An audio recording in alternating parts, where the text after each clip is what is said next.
नमस्कार। आज हम बात करेंगे सूडान की। एक ऐसे युद्ध की जिसने एक पूरे देश को बर्बादी के कगार पर ला खड़ा किया है।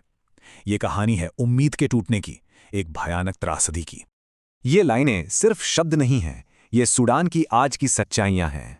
जरा सोचिए, एक देश जो लोकतंत्र की तरफ बढ़ रहा था, अचानक कैसे गृह युद्ध की आग में झुलस गया।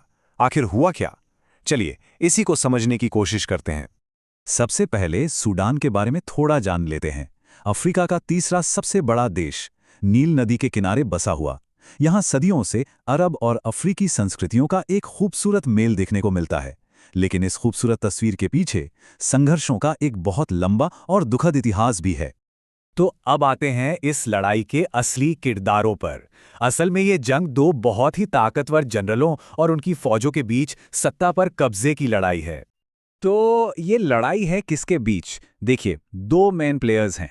एक तरफ है सूडान की ऑफिशियल आर्मी यानी SAF, जिसे लीड कर रहे हैं जनरल अब्देल फतेह अल बुरहान, और उनके सामने खड़ी है एक बहुत ही पावरफुल पैरामिलिट्री फोर्स RSF, जिसका लीडर है मोहम्मद हमदान दगालो, जिसे सब हेमिटी के नाम से जानते हैं। और सबसे चौंकाने वाली बात जानते हैं क्या है? ये दोनों जनरल ये कभी साथ थे। जी हाँ, एक दूसरे के सहयोगी।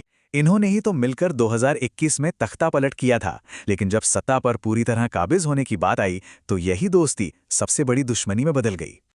और जैसा कि हमेशा होता है, सत्ता की इस लड़ाई का सबसे भयानक खामियाजा आम लोगों को भुगतना पड़ रहा है। चलिए देखते हैं कि इस जंग ने जमीन पर कैसी तबाही मचाई है।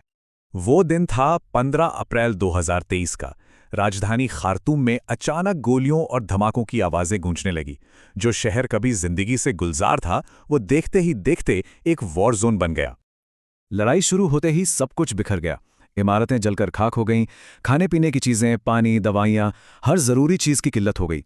लाखों लोगों के पास अपनी जान बचाने के लिए घर बार छोड़कर भागने के अलावा कोई चारा नहीं बचा। यूनाइटेड नेशंस के जो आंकड़े हैं वो दिल दहला देते हैं। इस जंग की वजह से लाखों लोग या तो देश के अंदर ही बेघर हो गए हैं या फिर जान बचाने के लिए पड़ोसी देशों में शरणार्थी बनने को मजबूर हैं। ये आज के दौर के सबसे बड़े मानवीय संकटों में से एक है। इन बड़े बड़े आंकड़ों के पीछे लाखों मासूम जिंदगियां हैं। ये बात एक सूडानी बच्चे ने कही थी और उसकी आवाज में पूरे देश का दर्द छिपा है। वो बस एक महफूज भविष्य चाहता है, पढ़ने का एक मौका, और कुछ नहीं। सवाल ये है कि आखिर हालात यहां तक पहुंचे कैसे? ये आग अचानक तो नहीं लगी होगी। इसे समझने के लिए हमें कुछ साल पीछे चलना होगा। देखिए, ये सब शुरू हुआ 2019 में। तब लोगों में एक नई उम्मीद जगी थी जब उन्होंने तानाशाह उमर अल बशीर को सत्ता से हटा दिया था। लगा कि अब लोकतंत्र आएगा। लेकिन 2021 में सेना ने तख्ता पलट करके सारी उम्मीदों पर पानी फेर दिया, और बस वहीं से सेना के इन दो बड़े गुटों के बीच की खाई चौड़ी होती चली गई, जो 2023 आते आते एक खूनी जंग में तब्दील हो गई। तो अगर पूरी कहानी का निचोड़ निकालें तो ये है कि ये संघर्ष असल में सेना के सत्ता न छोड़ने की जिद का नतीजा है। जो पावर एक सिविलियन सरकार को मिलनी चाहिए थी वो नहीं दी गई, और आज पूरा देश उसकी कीमत चुका रहा है। इस अंधेरे और तबाही के बीच क्या शांति की कोई किरण बाकी है? सूडान के अंदर और बाहर दुनिया भर से लड़ाई रोकने की अपीलें हो रही हैं। United Nations, African union, Saudi Arabia, कई देश कोशिश कर रहे हैं कि बीच का कोई रास्ता निकले। कई बार सीज़फायर भी हुआ, लेकिन कोई भी टिका नहीं। और सबसे बड़ी दिक्कत यह है कि दोनों ही जनरल सत्ता छोड़ने या पीछे हटने के लिए तैयार नहीं है। सूडान का ये युद्ध सिर्फ एक देश की कहानी नहीं है। ये हम सब के लिए, पूरी इंसानियत के लिए एक बहुत बड़ा सबक है। और ये हमें एक बहुत ही बुनियादी सवाल के सामने लाकर खड़ा कर देता है। जब सत्ता का नशा इंसानियत पर हावी हो जाता है तो क्या होता है? इसका जवाब आज सूडान के दर्द में छिपा है।